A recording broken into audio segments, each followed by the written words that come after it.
Hello students, today we are going to discuss part 2 of marketing research process. Marketing research process comprises of series of steps. As we have already discussed the first two steps, that is identify and define problem statement and objectives and choose a research design or methodology in part 1 of this video lecture. Today we are going to discuss the further steps, that is step number 3rd, 4th, 5th and 6th in this video lecture, that are determine sources of data, design data collection method, form or an instrument, determine sample design and sample size, and plan and conduct field survey for the required data. We will discuss the further steps, that is analyze the data, interpretation, draw conclusion and make recommendations, and prepare research report in part 3. So let's start. Determine sources of research data. When the problem has been identified and defined and the research design has been determined and decided upon by the researcher, then the researcher is in position to determine the sources of data. Before discussing the sources of data, we should know what is research data and what are the types of research data. Research data is the facts and figures collected and analyzed pertinent to the research problem. The research data is of two types: secondary data and primary data. Secondary data is also called second-hand data, that is facts and figures already collected by others for some other problem or issue or an opportunity. And primary data, that is also called first-hand data, is the facts and figures newly collected for a current problem, issue or an opportunity. Now we will discuss secondary data and primary data in detail in the further slides. Secondary data, second-hand data, that can be of two types: internal data and external data. Internal data means the data inside the firms, and that may take the form of financial statements, previous research reports, current or old files, customer letters, sales calls reports, customer list, sales data, etc. And external data, that is outside the firm, that may take the form of census reports, trade association studies, magazines, business periodicals, internet-based reports, books, journals, government reports, media reports, commercial and public database, and old market research reports, etc. Primary data, that is also called first-hand data, means the facts and figures newly collected for the study, that may be observation data or the questionnaire or survey data.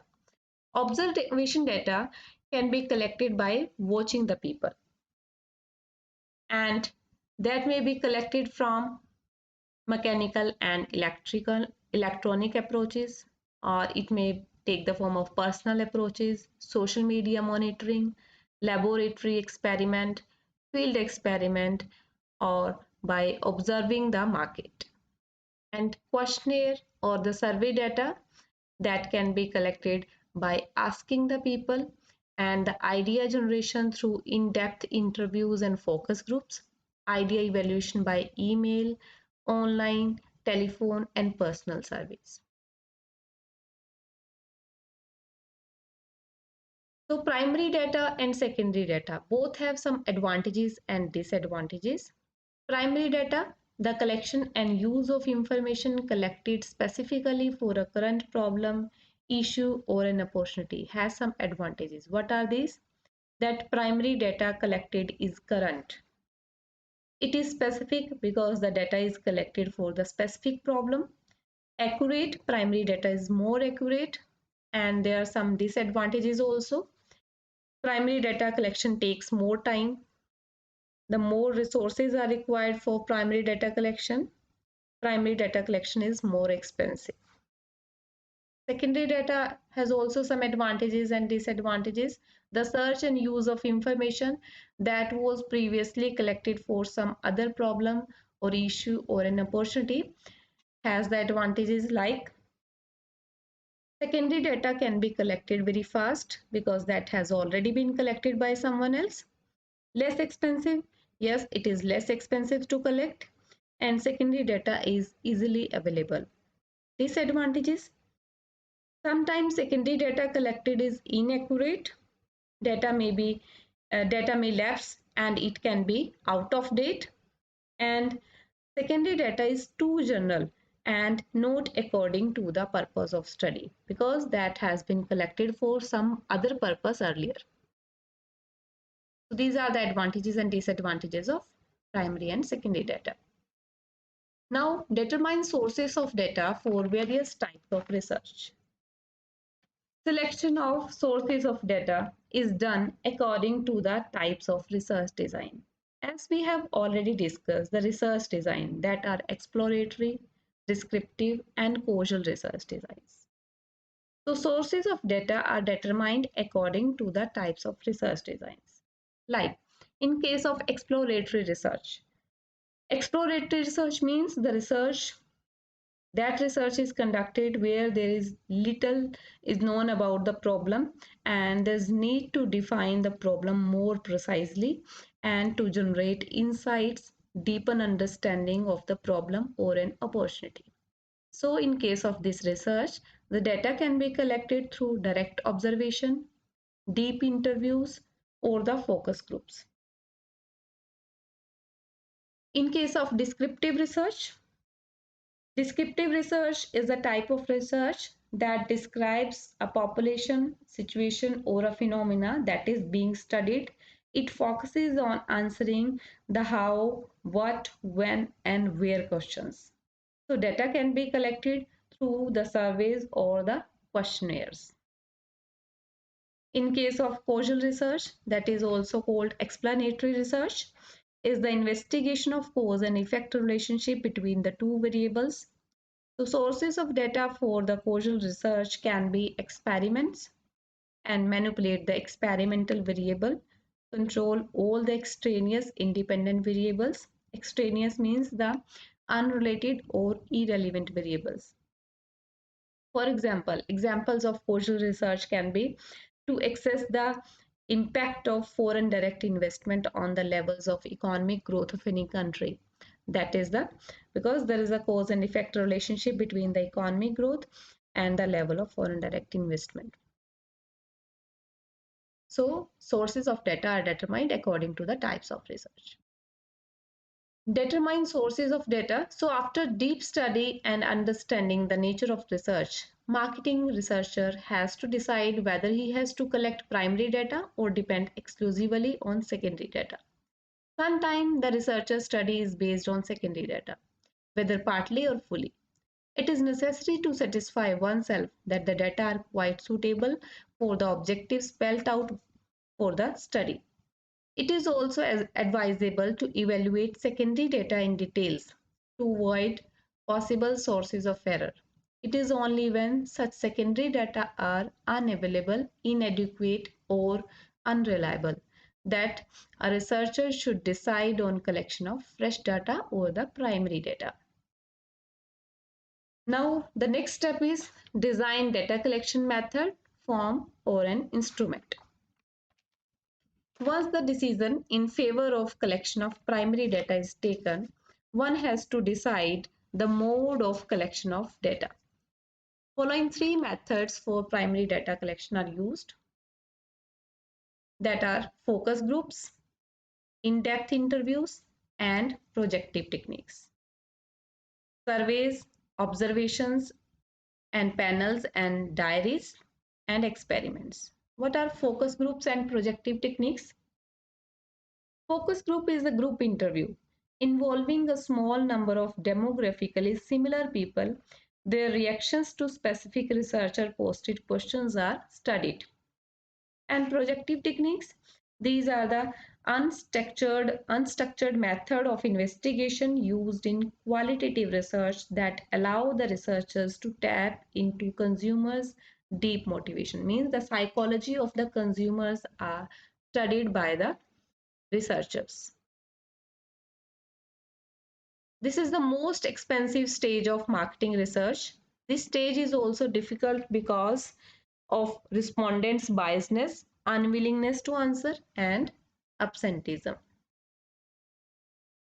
The next step is determine sample design and sample size.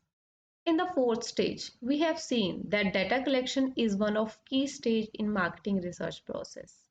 Data collection does not merely refers to the means and instruments of data collection, but also to the issues related to selection of respondents and field side, that is geographical data. This is of utmost importance in marketing research for the simple reason that the selection of respondents should be free from subjectivity and bias. If a researcher selects respondents whosoever he or she wishes without adhering to scientific procedures, the findings of the study or the research may not be true or correct. According to Pioneer, sampling is the process of selecting a subset of people or social phenomena to be studied from the larger universe to which they belong. So at this stage, we need to decide the sampling unit, that is who to survey, the sample size, that is the units of population to be surveyed, and the sampling procedure, that is how to choose the respondents. When the marketing researcher has decided to carry out a field survey, he has to decide whether it is to be a census or sample survey. In almost all the cases, sample survey is undertaken on account of its overwhelming advantages over a census survey. Like, sample survey reduces cost and time needed to collect and process data and produce the results. Because in census survey, data about almost all the individual units are collected in the population, while in case of sample survey, data are collected only for a sub part of the population. That's why sample survey is preferred as compared to the census survey. So when a decision in favor of sample survey has been taken, it is necessary to have a clear definition of the population from which the sample is to be drawn. First, a broad choice is to be made between probability sampling and non-probability sampling. Probability sampling is based on the fact where every member of the population has an equal chance of being selected. While in case of non-probability sampling, it is not so. Every item has not an equal chance of being selected in case of non-probability sampling. So the objective of sampling is to choose a sample which will faithfully reproduce the characteristics of the population. We will understand determining sample design and sample size with the help of a conceptual diagram. It is a total population. Total population means population of interest in which the researcher wants to generalize the results of the research. Target population. Out of total population, there is a target population. Target population is the entire group about which the information is desired and the conclusion is made. Then comes the accessible population. Accessible population is that part of target population, the group of people who are accessible for the collection of information. Then original sample, the group of people who are selected for collection of information. And the true sample or true population, the group of people who have responded. So we will understand the sampling process, how a sample is drawn, sample is taken out from the population. First of all, the population is defined, defining the population, specifying a sampling frame, specifying the sampling unit, selection of the sampling method, determination of sample size, specifying the sampling plan, and selecting the sample. We will understand with the help of a diagram. A population means what you want to study. Then from the population, a sampling frame is specified, and from that sampling frame, a sample is taken out through a sampling process. Sample means what you have actually studied. So on the basis of that sample, inferences are drawn about the population on the outcome of the sample. We will understand it further with the help of this diagram also. Target population. Target population means population of interest in which the researcher wants to generalize the results of the research. Out of the total population, a sampling frame is specified. Sampling frame means part of the accessible target population for the study. The sample can be taken from accessible target population and not from the entire target population, unless the researcher has access to entire population. Then a sample is taken out from the sampling frame. Sample means the actual units selected for a study. A sample is representative of the population from which it is selected, and if the characteristics of the sample approximate to the characteristics in the population. So a sample is taken out through a sampling process from the sampling frame. Now we will discuss the step 6, that is plan and conduct field survey for the required data. Having prepared the questionnaire and selected the sample design and size of the sample, the next step is to plan, organize, and conduct the field survey. In this stage, it may be included the selection, training, controlling, and evaluating of the field force, means the team of the researchers that will help to take the sample and conduct the survey.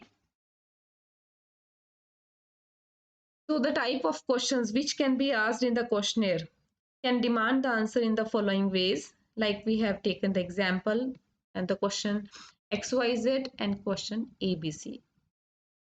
In case of question XYZ, it may offer the answers in the form of excellent, good, average, poor, very poor. Means the respondent have 5 options. He may choose any one of these: excellent, good, average, poor, or very poor.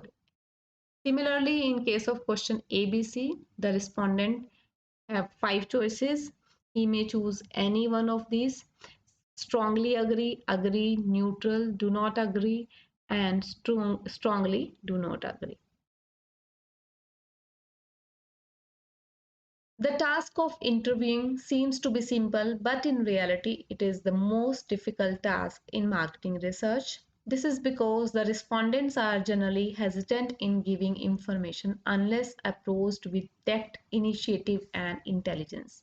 Neglecting these aspects would result in interviewing errors, which in turn would undermine the utility of the survey. So, we have discussed the 6 steps of marketing research process. We will discuss the last 2 stages in marketing research process in part 3 of the video lecture on MR process, that are analyze the data interpretation and prepare the research report. I hope you must have enjoyed this video lecture. If this video is useful for you, please like the video and subscribe my channel for more such useful videos. Please watch part 1 and part 3 for complete marketing research process. Thank you.